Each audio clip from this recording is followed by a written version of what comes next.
Bihar files, हां 24 नोव्हेंबरला Bihar files येणार आहे.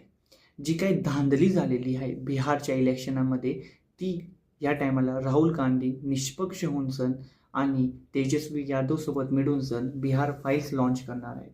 या बिहार फाईल्समध्ये जसे हरियाणा फाईल्स लॉन्च केली होती, हरियाणाबद्दल सांगितलं होतं की कशी वोट चोरी झालेली आहे, तसं बिहारच्याबद्दल पण सांगणार आहे. आणि ह्या टायमाला फक्त फिल्म नव्हे तर सुप्रीम कोर्ट पण जाणार आहेत अशी त्यांनी घोषणा केलेली आहे.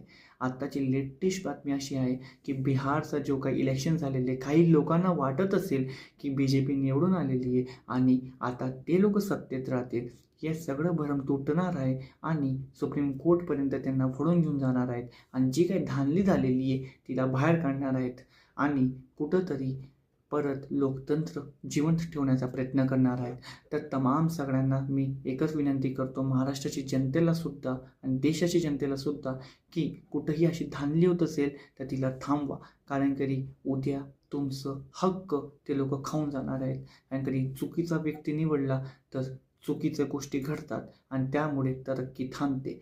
म्हणून येणाऱ्या महाराष्ट्राच्या जिल्हा परिषद आणि पंचायत समितीच्या इलेक्शनमध्ये हे मुळात होता कामा नाही. म्हणून त्याची तुम्ही पारदर्शकता ठेवायची आहे आणि सुज्ञ म्हणून आपली ओळख निर्माण करून देण्याचं एकमेव तुम्हाला एक्झाम्पल सेट करायचा ध्येय भेटते, ते म्हणजे वोट चोरी थांबवा आणि आपल्या जनतेला, आपल्या समाजाला, आपल्या घराला कुठेतरी पुढे घेऊन जा.